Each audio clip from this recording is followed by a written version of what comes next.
Pemirsa, Anda masih menyaksikan Apa Kabar Indonesia Pagi bersama saya Maria Segaf. Nah, kita tahu bersama ya pemirsa bahwa Indonesia kini telah menjadi presidensi di gelaran dunia terbesar yaitu G20. Nah, Kementerian Pendidikan, Kebudayaan, Riset dan Teknologi ternyata juga membuat suatu gelaran kebudayaan salah satu yang terbesar juga yaitu diberi nama Indonesia Bertutur 2022 yang akan digelar pada tanggal 7 hingga tanggal 11 September 2022 nanti bertepat di Taman Wisata Candi Borobudur, Jawa Tengah. Nah, langsung saja kalau begitu kita akan berbincang bersama dengan narasumber hebat kita. Ini sudah hadir bersama kami, sudah tersambung bersama kami ada Bapak Ahmad Mahendra selaku Direktur Perfilman, Musik dan Media, Direktorat Jenderal Kebudayaan, Kementerian Pendidikan, Kebudayaan, Riset dan Teknologi. Halo Pak Mahendra, apa kabar? Halo Mbak, apa kabar? Alhamdulillah sehat Mbak. Alhamdulillah, senang sekali bisa berjumpa Pak Mahendra.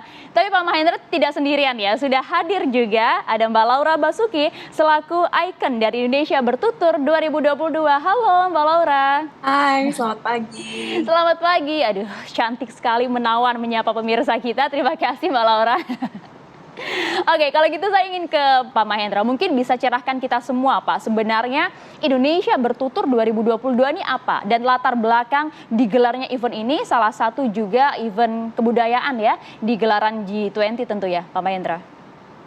Ya, Indonesia Bertutur itu sebenarnya melihat, jadi gini, kita dasarnya itu ada Undang-Undang Nomor 5 Tahun 2017.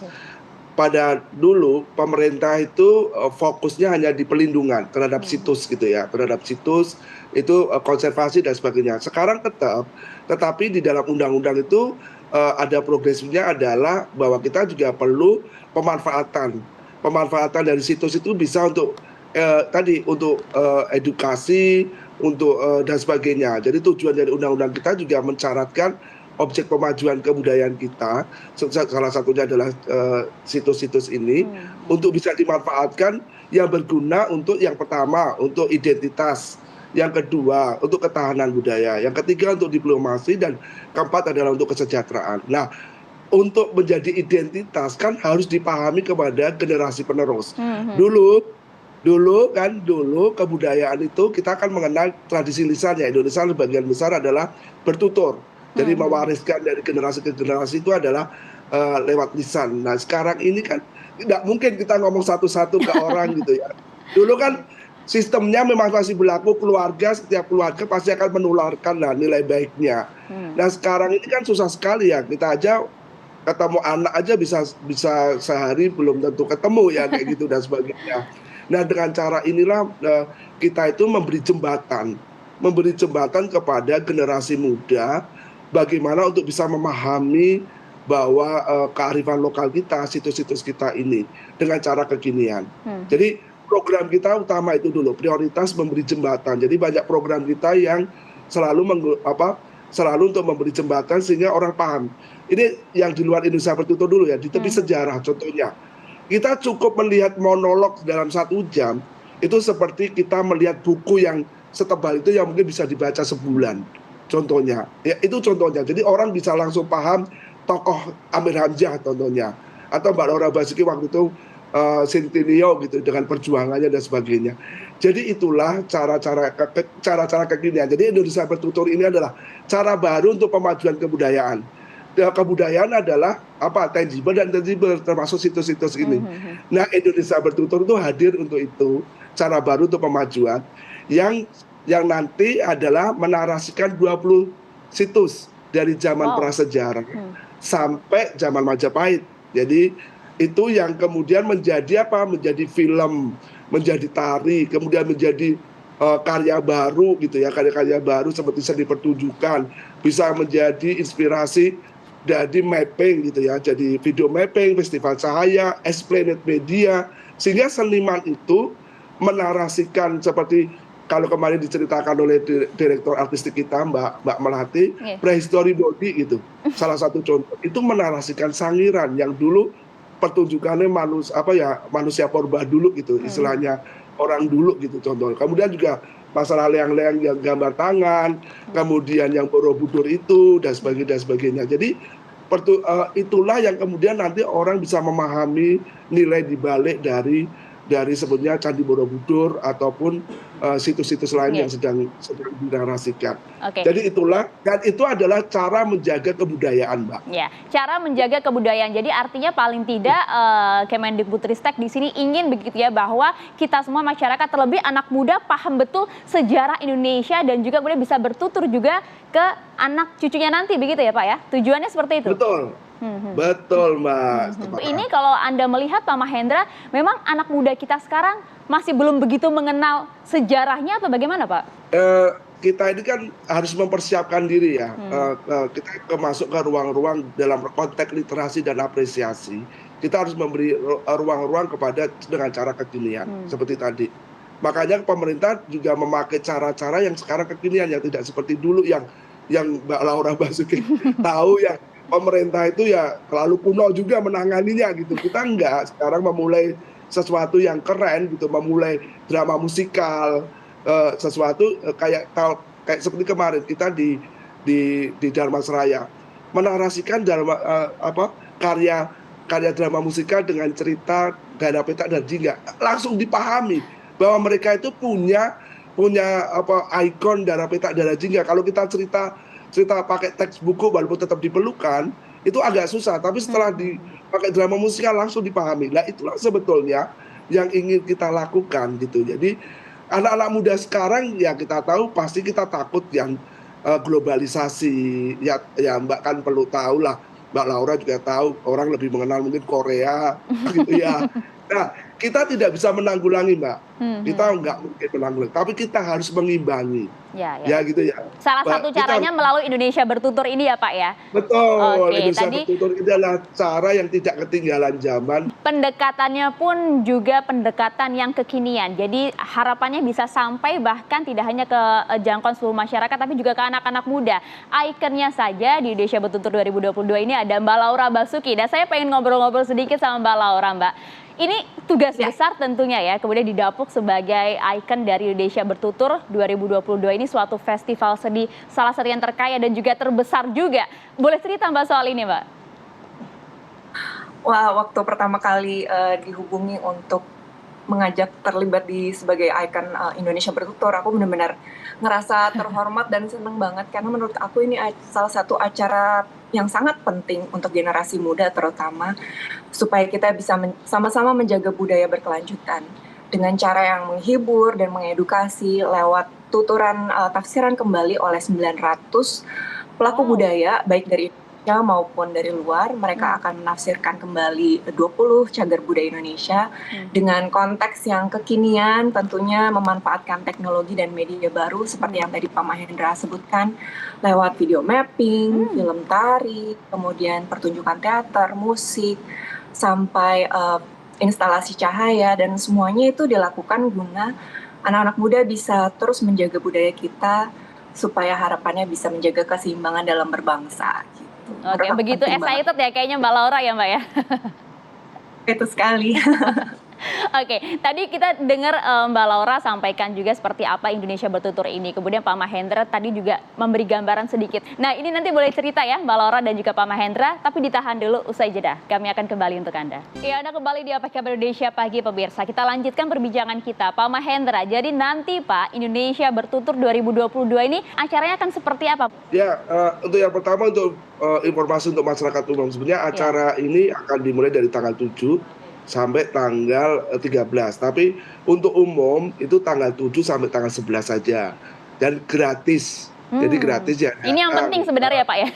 Ya, yang penting gitu ya. Monggo semuanya berduyun-duyun ke sana karena menyajikan keseruan. Jadi di situ tentu selain mendapatkan pengalaman, mendapat pengetahuan, tapi juga tentu dapat journey-nya, pengalamannya, tapi tentu juga kita harapkan bisa menginspirasi ke depannya. Dan ini kan seniman besar kita juga banyak yang kita undang untuk memberi wacana tentang ini. Ini kan tentu baru pertama kali, tentu kita ingin juga dapat masukan-masukan juga ya, sehingga kita banyak pihak yang sedang kita undang.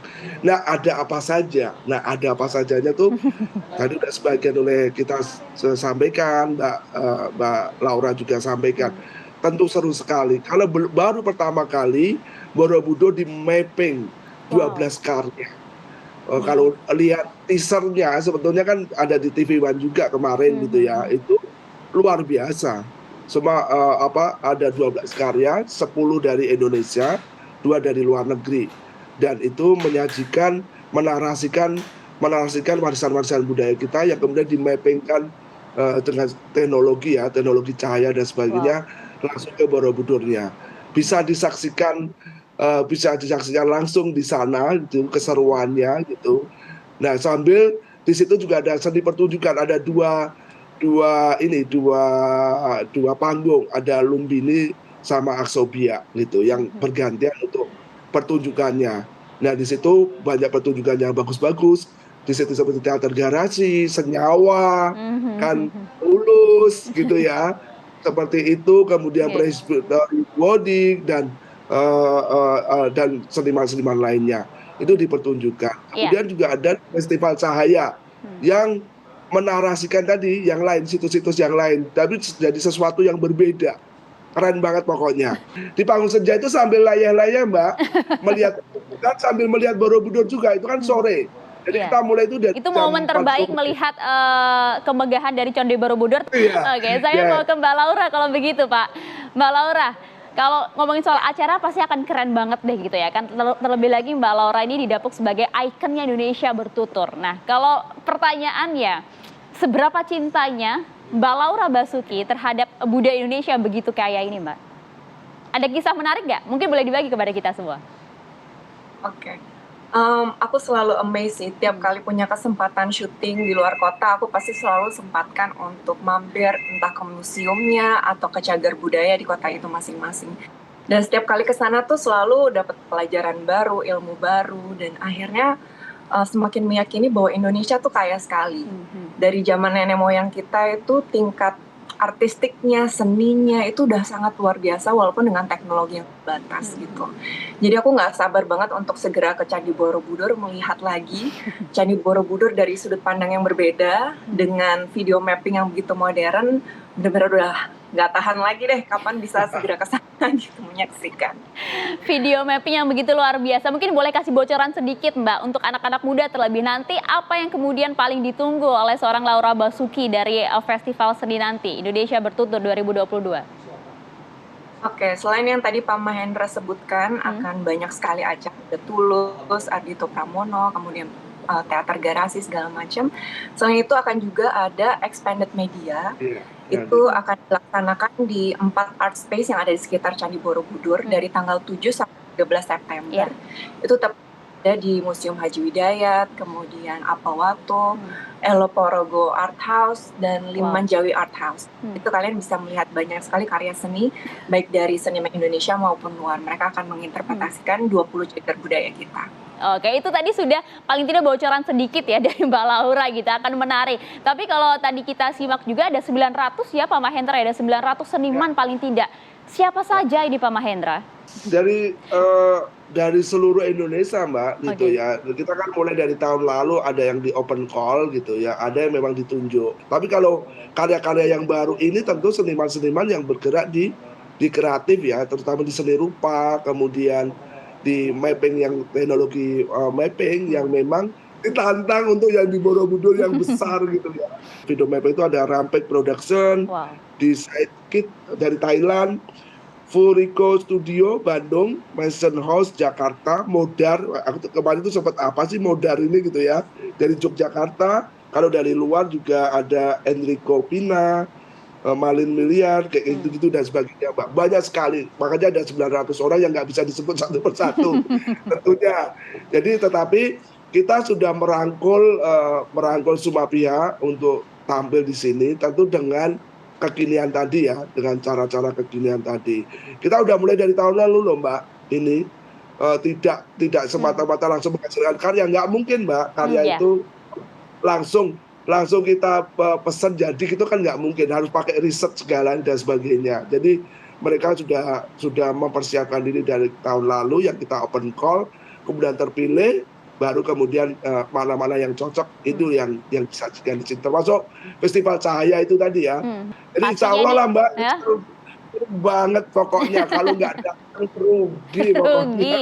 Baik, sudah kami tangkap Pak Mahendra. Tapi kalau begini Pak, Indonesia Bertutur akan digelar begitu megahnya, tapi paling tidak apa yang bisa dipetik oleh masyarakat Indonesia, terlebih kita-kita sebagai anak muda dari kegiatan ini? Mbak Laura mungkin. Tentunya harapan dari adanya acara Indonesia Bertutur ini bisa memberikan inspirasi khususnya bagi generasi muda, supaya mereka bisa mendapatkan banyak sekali ilmu pengetahuan baik dari sejarah, warisan budaya kita, untuk menjaga keseimbangan dalam merefleksikan diri di kehidupan sekarang dan masa depan.